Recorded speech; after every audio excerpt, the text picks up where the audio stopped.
नमस्कार, मैं श्रेयस श्रीवास्तव आजकल एजुकेशन प्लेटफॉर्म से आपके लिए बहुविकल्पीय प्रश्न एक बार फिर से लेके आए हैं। कल की क्लासेस में हमने कुछ प्रश्न देखा था और हम आगे जो है उन्हीं प्रश्नों के आधार पर और जो प्रश्न हैं वो करने जा रहे हैं। आइए बिना समय को बर्बाद किए हुए प्रश्न करना स्टार्ट करते हैं। सबसे पहला प्रश्न आपकी स्क्रीन पे है, ये रहा। कहता है जल परागति पादप का नाम बताइए। आपको बता रहा है कि उस प्लांट का, उस पादप का नाम बताइए जो जल में पाए जाते हैं। देखिए जल परागत पादप कौन से हैं। यहाँ पे आपको चार ऑप्शन दिया गया है। मटर, मटर हमें पता है खेतों में होता है। नींबू पेड़ पर होता है। इनमें से कोई नहीं, ये ऑप्शन नहीं हो सकता। बचा क्या? हाइड्रेला। अगर हम हाइड्रेला को ध्यान दें तो ये क्या था? इसी हाइड्रेला के कारण टेरर ऑफ बंगाल हुआ था, जहां पे पूर्ण रूप से जो मछलियां थी, जो जल के जीव थे, उनकी मृत्यु हो गई थी, क्योंकि हाइड्रेला बहुत ज्यादा स्प्रेड हो गया था, फैल गया था, या ऑक्सीजन के सप्लाई को रोक दिया था। तो हाइड्रेला याद रखेंगे। आगे बढ़ते हैं। यहाँ पे आपको कुछ प्रश्न दिया गया है। कहता है इंटरस्टिशियल किस्मेटा किस में पाए जाते हैं? इंटरस्टिशियल, देखो एक टर्म है इंटर और एक टर्म है इंट्रा। इंटर का मतलब अंदर, इंट्रा का मतलब बाहर। लेकिन इसमें एक चीज समानता है। समानता क्या है? समानता इसमें है बीच। ये दोनों जो है किसी दो के बीच के बारे में बात करते हैं, चाहे वो इंटरस्टिशियल हो चाहे इंट्रास्टिशियल। अगर इंटरस्टिशियल है मतलब दो कोशिकाओं के अंदर कोई समानता, इंटरस्टिशियल मतलब दो कोशिकाओं के बाहर कोई समानता। लेकिन बात किसकी है? बीच की है। इंटरस्टिशियल किस्मेटिक किस में पाए जाते हैं? यहाँ पे यूनिवैलेंट, बाईवैलेंट, यूनी एंड बाईवैलेंट, इनमें से कोई नहीं। देखो यूनी मतलब एक, और हमने क्या कहा? बीच, बीच का मतलब दो, यानी कि बाईवैलेंट। ये यहीं से ध्यान रखेंगे। यूनी मतलब एक, बाई मतलब दो, दो मतलब बीच, दो बीच में बाईवैलेंट। अम्लीय वर्षा सर्वप्रथम देखी गई थी। अम्लीय वर्षा, अगर हम यहां पे ध्यान दें तो हम किसकी बात कर रहे हैं? हम एसिड रेन की बात कर रहे हैं। जो अम्लीय वर्षा है वो सर्वप्रथम कहां देखी गई थी? एसिड रेन, अम्लीय वर्षा सर्वप्रथम कहां देखी गई थी, इसके बारे में हम बात करते हैं। अमेरिका में, स्कॉटलैंड में, भारत में और कनाडा में। अगर हम यहां पे ध्यान दें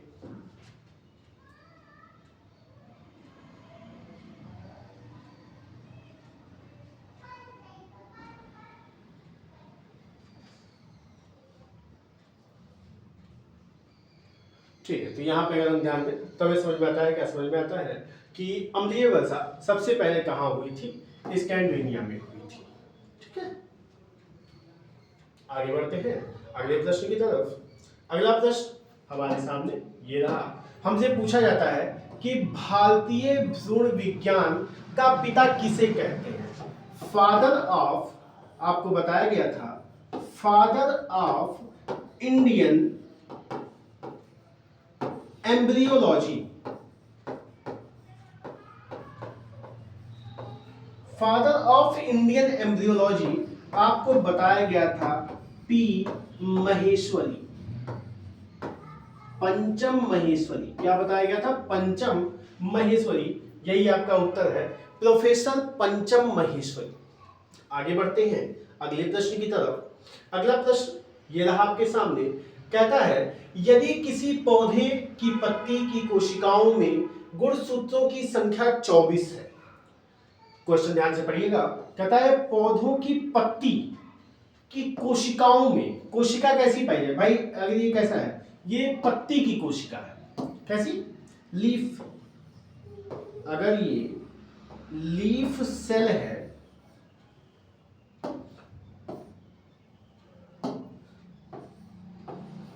अगर ये लीफ सेल है तो इसकी अवस्था कैसी होगी? 2n की होगी भाई। इसकी अवस्था कैसे? डिप्लॉइड कंडीशन होगी। डिप्लॉइड कंडीशन का मतलब 2n होगा, यानी गुणसूत्र दोनों तरफ से होंगे, दोनों गुणसूत्र होंगे। कहता है गुणसूत्रों की संख्या कितनी दी गई? 24 दी गई है। तो 2n बराबर कितना दिया गया है? 24 दिया गया है। तो n बराबर कितना हो गया? 12 हो गया। ठीक है। अब हमसे पूछता कहता है भ्रूण कोश में गुणसूत्रों की संख्या होती है। देखो भ्रूण कोश में आपको मैंने पहले भी बताया, क्या बताया कि भाई जब भी भ्रूण कोश आएगा तो आपको याद रखना है कि इसकी अवस्था 3n की होती है। क्यों होती है? क्योंकि यहाँ पे दोहरा निषेचन होता है, डबल फर्टिलाइजेशन होता है। 1n की 12, 2n की 24 और 3n की 36। अब आप बताइए, यहां पे आपको सीधा आंसर दिख रहा है।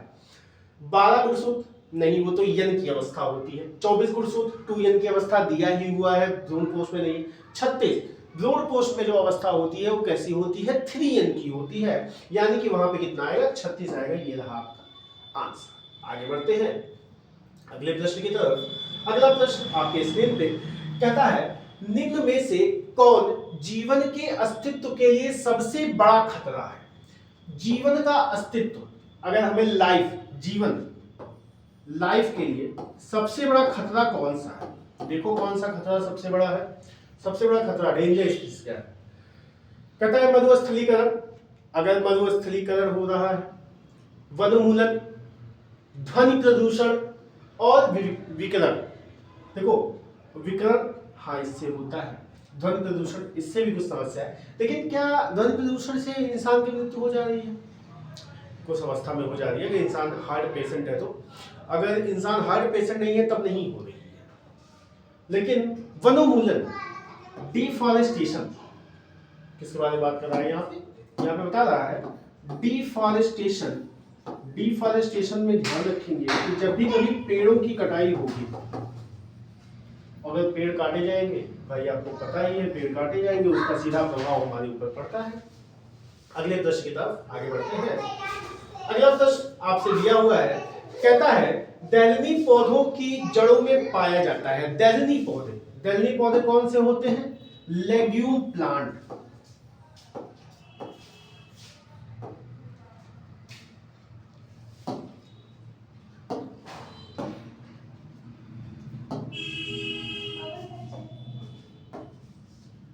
लेग्यूम प्लांट के बारे में बात कर रहा है।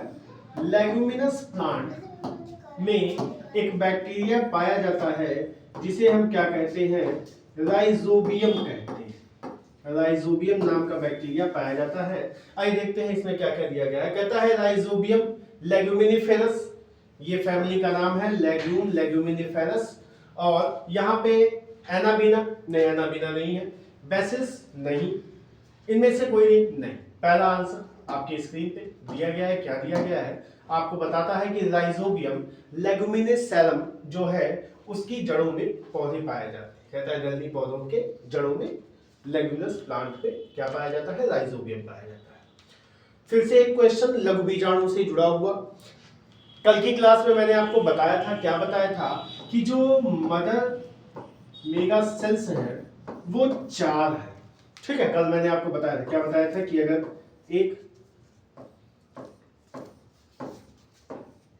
एक कोशिका से कितने शुक्राणु बन रहे हैं? 4 शुक्राणु बन रहे हैं। कैसे बन रहे हैं? एक अवस्था थी, उस अवस्था को क्या किया जा रहा था? मियोसिस कहा जाता था। अर्धसूत्री विभाजन कितने होंगे? 200 लघु बीजाणुओं को बनाना है। ठीक है, कितने बनाना है? 200 लघु बीजाणु को बनाना है।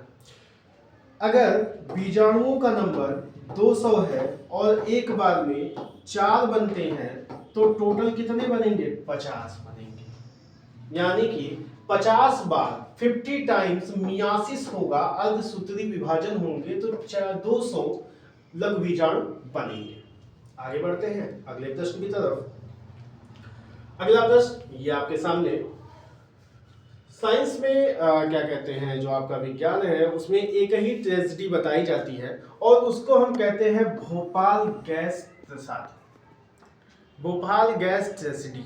बताइए, भोपाल गैस ट्रेजेडी में आपसे पूछा जाता है कि वो कौन सी गैस थी। भोपाल के बारे में आपको पता है कि एक्सीडेंटली क्या हुआ था?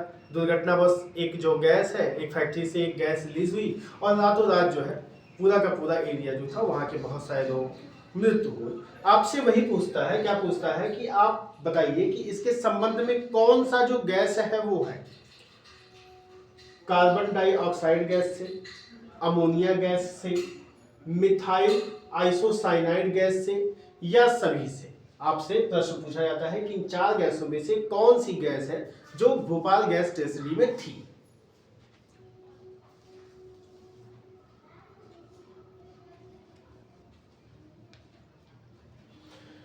Methyl isocyanide gas. कौन सी गैस? मिथाइल आइसोसाइनाइड गैस के कारण भोपाल गैस ट्रेजेडी हुआ था। एक्सीडेंटली ये जो गैस है वो भोपाल में स्प्रेड हो गई थी और बहुत सारे लोगों की मृत्यु।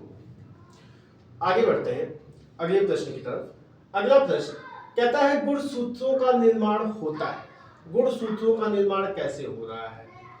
यूकैरियोटिक, हेटेरोकैरियोटिक, दोनों, एक या दो, या इनमें से कोई नहीं? आप बताइए इनमें से कौन सा होगा? आपके सामने 2 ऑप्शंस हैं। कहता है गुण कैरियोटिक से या हेटेरोकैरियोटिक से।